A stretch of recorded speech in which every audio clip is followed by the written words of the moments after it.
How's it going, everyone? Scott MacKay here at Createch Studios. Today we're going to do some airbrush basics, go over how to hook up your airbrush, and do some basic drills. So we're going to get this thing going. All right, so we have our airbrushes here. Basic airbrush, we have the Eclipse CS. Air hose, really simple. These are finger tight. You don't need to screw them in and wrench them on. They're designed to just go on and just give a snug fit. Because there's a rubber O-ring inside, you don't want to squash it too much. You squash it too much, you're actually going to cut off airline. And now you have your basic flow from there. And with your airbrush for your air source, you always want to have your compressor regulated to an output pressure, maybe 20 to 40% higher than you're going to spray at the gun. I usually spray between 40 and 60 psi at the gun, depending on the paint I'm using. So I'll usually have my compressor set at around 70 to 80, and then I'll regulate the airbrush here at the bench with a regulator like this. That way, as you're running different paints, you can go thicker and thinner, and you can change your airbrush right at the bench. It's much easier than going back and forth to the compressor. As far as other hookups, if you have multiple airbrushes, you only want to use one hose, and what I do a lot is I use the quick connect type, which is the same airbrush, and you have a male and female quick connector. So this just threads onto your gun.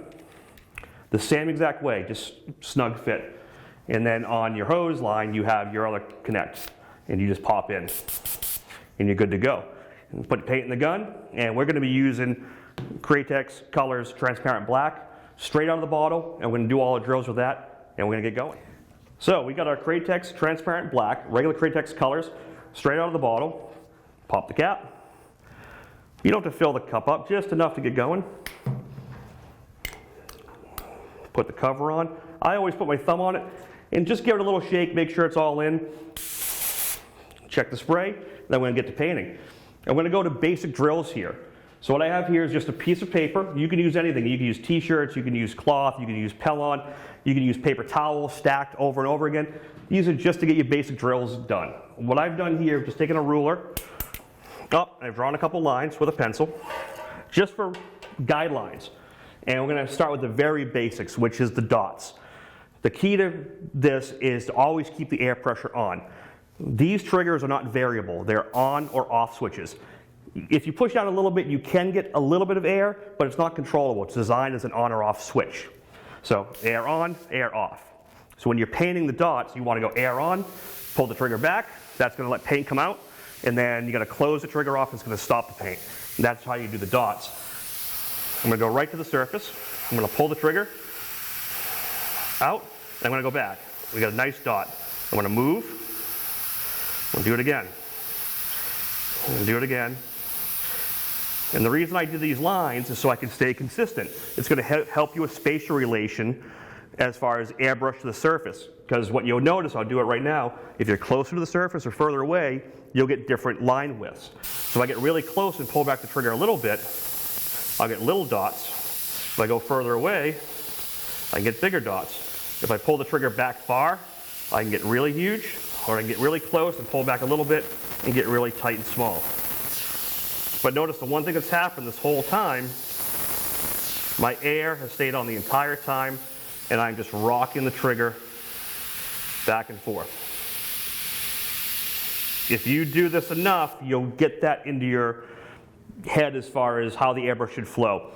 What happens if you do this every time you start and stop, if you stop the air before the paint closes up, before the needle gets set back into the fluid nozzle, a little bit of paint ends up on your needle. And what happens is this. If you look really close and I put the trigger, it spits. Because what's happening, I'm not closing the paint off all the way. So as you're spraying, that air is cleaning the fluid nozzle, cleaning the needle, as you shut it off. So the needle retracts back into the fluid nozzle, closes off, no more paint's coming out. That air blows the final amount off here. But if you leave the needle back, when the air goes off, wet paint stays in the needle, and you get these little things. And that's what you don't want. So best thing to do is practice a row of dots like this. Try different widths, different distances, and try different pressures, and find out what works for you and the paint, how you pull the trigger. Everyone's going to be a little bit different. I've been painting for over 30 years, and I will go from 30 psi to 60 depending on the paint I'm using or the consistency of that paint. So that's the real key, is just kind of find that sweet spot, find where it works for you. Higher pressure, thicker paint, thinner paint, lower pressure, change your distances and play with it from there. And you'll always have good results. After 30 years of painting, I still do this almost every day when I paint. The reason I do that is it makes sure, A, my paint's flowing properly, and make sure my gun's working properly. Like maybe I have a bend in the needle. Maybe I didn't clean it well the night before. So I'll go to do that first dot, and instead of being a nice smooth dot, it'll kind of look like this. And what that's doing means maybe there's a bend in the needle. Maybe there's debris in the nozzle. So before you put it on your canvas, like right in the middle of the key moment, check it off to the side, loosen your fingers up, and get ready. So even like I said, 30 years I've been doing it, I still do this stuff every day. And we'll go over some more drills and we'll keep going from there. All right, so the next tip I want to do, aside from the dots, we'll do another row, is the dagger stroke. When you go from the dots to daggers, that's kind of the two main key strokes you want to really get down and develop muscle memory for. And doing a repetitive task like this will just ingrain that into your body. There's a trick we learned a long time ago, a bunch of different sources, was take a roll of paper towels like this, stick them to the board, it's really cheap. If you do daggers and dots, or all these strokes I'm going to tell you, through a whole roll of paper towels, by the time you're through that roll, your muscle memory is starting to really get ingrained and it becomes second nature to painting. So let's get to this. I'm running about 40 PSI, straight out of the bottle, no reducers in it. If you're using a different airbrush, like this is a 0.5 needle, if you're using a 0.3 or 0.23 or 0.18, depending on the airbrush, then you may need to thin the paint down. But with the proper air pressure and the right fluid nozzle, straight out of the bottle, you're good to go. You can always dial in for different conditions, different airbrushes. iWater's work different from this company works different from this, so there's always going to be a tweak. So there's never one answer to a magic PSI, do a magic reduction for airbrushing. Remember, when you look at paints that have reducers to it, a lot of times those are for spraying on larger guns. Airbrushes is secondary, so you usually have to tweak those a little bit. So 40 PSI here, you can go up to 50 if you want, and I can reduce it down. If I did reduce it, what you may notice is you might get a smoother flow, so the dot will be nice and round and might not have a little fuzz. It just depends on the look you want. As a t-shirt artist, when I was back in the day, I would do 80 PSI or 60 PSI because we move really fast with really thick paint, so you can play with it. So let's do another line here, just so we have a guideline. This just makes it easy to follow. You don't have to do this, but it makes it a little bit easier. Or you can get grid paper. All right, so now I want to do the same thing, but I want to be a little bit more consistent in my distance, like an inch apart. And that's going to help you with spatial relations. So I'm going to keep the dots the same size. And dot. All right, see, I'm getting a little mistake here. So my dot isn't smooth, it's kind of off to one side, which means when I stop painting for a little bit, I probably left a little dry paint on the edge. And all I'm going to do is just pick that off a little bit and blow some air. And that should solve that problem. Oops. These caps tend to go away a little bit.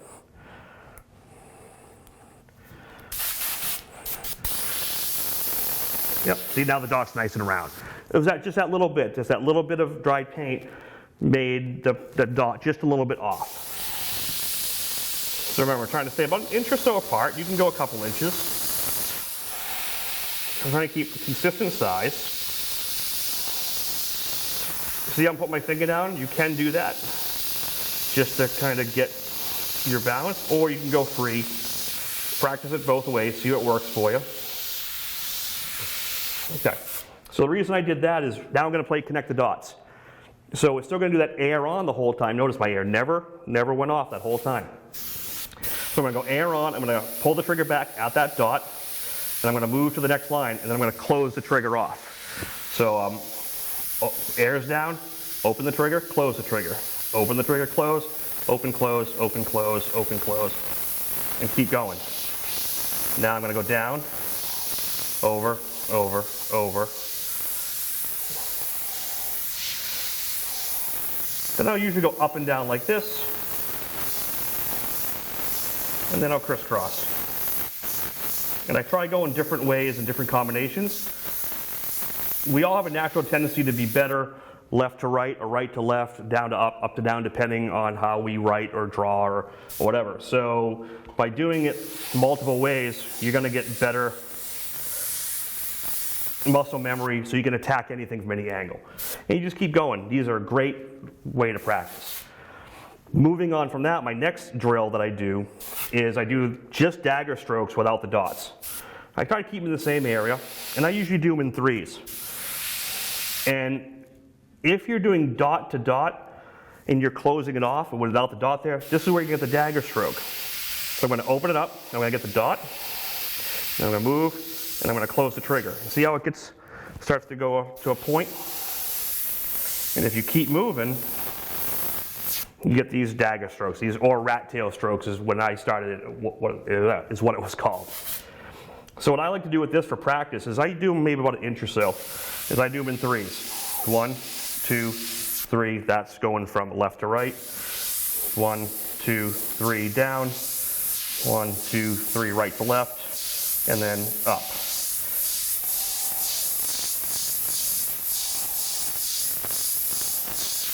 And, you know, I do kind of just do a whole sheet of these. You can even do angles.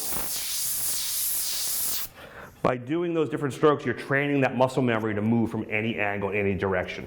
And you can do the same thing. All these you can try from different distances. You can do dots from a distance. You can dagger stroke from a distance. So you get those nice tapering fades. You can do them really long. And notice when I'm doing the longer ones, even in the shorter ones as you watch the video back, you'll notice I'm not locked up like this. I'm not just tight here. I'm using my whole upper body as range of movement so I get a nice flow. And that's going to help you with a consistent flow and line and moving my whole arm. Even when I do these little ones, notice how much my arms and shoulders are moving. I'm not locked in just doing this because that's going to kind of mess your lines up. And I paint with two hands.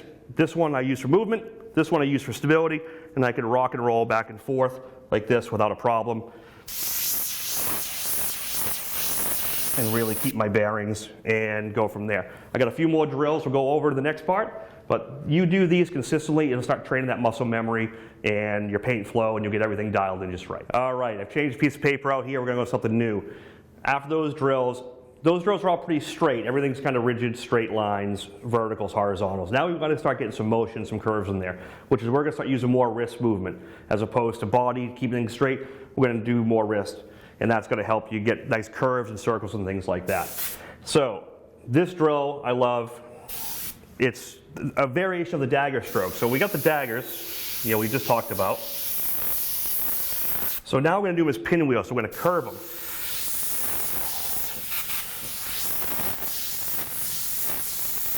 And I'm just going from that center point out. See that? One. And if you look at my wrist, I'm doing more wrist movement here. Now I'll go the other way. So this is going that way, now I'll go this way. And see I'm getting a little skip there. Just clear it out. Back in action.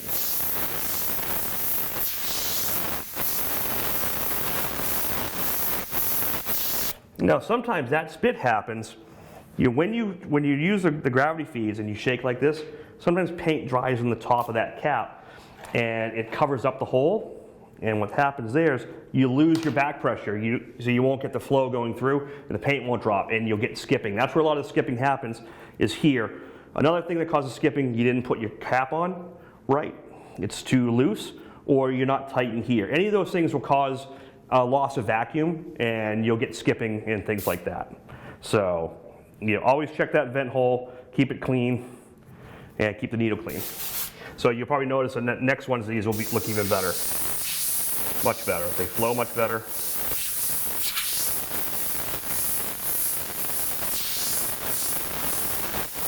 But yeah, more wrist movement. And then from there, you can go into just circles. So if you notice, we're using much more wrist. Now I'm getting this overspray here because I am on paper and I'm at a higher pressure.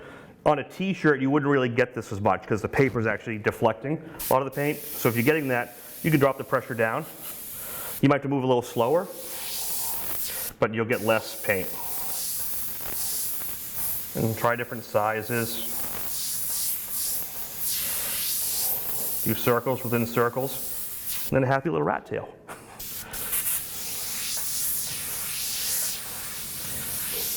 And then back to these. These all train muscle memory. You keep doing these when you start getting into doing your freehand work and detail work. And if you're going to go into t-shirt art and things like that, this is where your script writing and all that will come into play. If you're doing beach scenes, which has been one of the most popular things forever, this is basically what that is. And they all started out with a long dagger stroke and then a bunch of little ones. And I'm sure we've all seen these at the beach and at malls and old videos, but it still holds up. And it's just repetitive dagger strokes over and over. Repeated and repeated and repeated. But the more you practice this, the easier this gets and you get your paint consistency. I got a couple more drills to show you. We'll move on to that. We'll get a clean piece of paper and move on. All right, now that that's done, we've got our circles, we've done some daggers, we've done the pinwheels. Now, last couple of things I like to do, there's a lot of different loops and kind of curls, and we'll go thick to thin. This is a really great practice for exercising getting into your lettering, especially your script. So the first one I do is, get it going, is like the letter E, but you just keep it connected.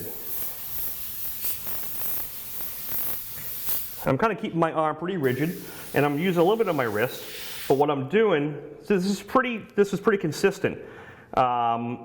You can go thick to thin by opening, closing the trigger more as you're going through the line. And before you do this, you can practice this. Just do a line and keep moving the trigger. And see how it's pulsing thick to thin?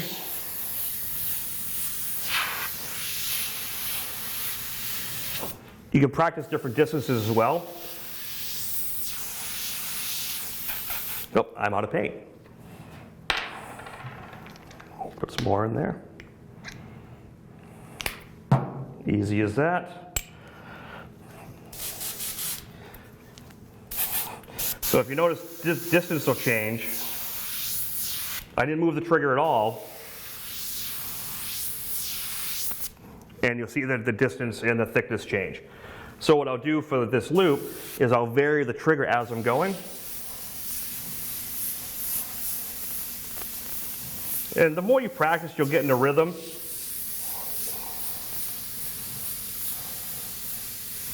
You get that nice thick to thin. So I usually do it one way. I'll do it down. And I'll keep varying different ways and keep practicing it. And the final one I do is I do a small E and a long one. So it's a short loop, long loop, short loop, long loop.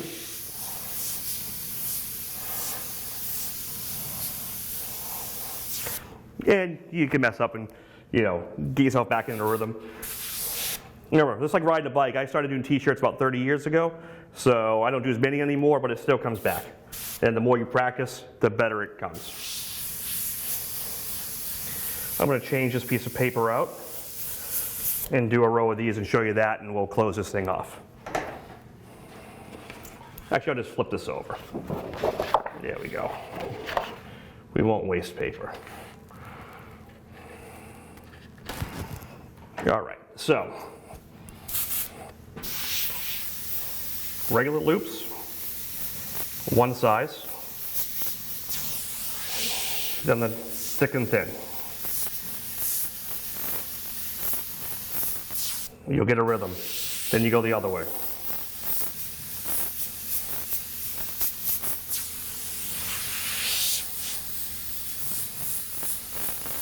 Vary the trigger.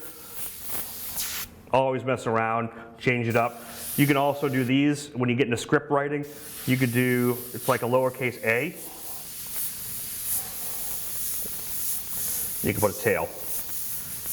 That's a whole other video on lettering and things like that. But practicing these basic drills daily, weekly, as much as you can, you're going to get that muscle memory developed, and you'll be able to pull off almost anything you want as far as lettering, script, airbrushing, freehand skulls, portraits, murals, but it's getting that freehand dialed in is the most important. Play with your air pressure, play with your reduction, play with your air pressure and everything like that, and figure out a way to do it. And that'll be it. We're going to wrap it up there. Hope you guys all enjoyed it. Stay creative. I'm Scott MacKay here at Createx Colors. Have a good day.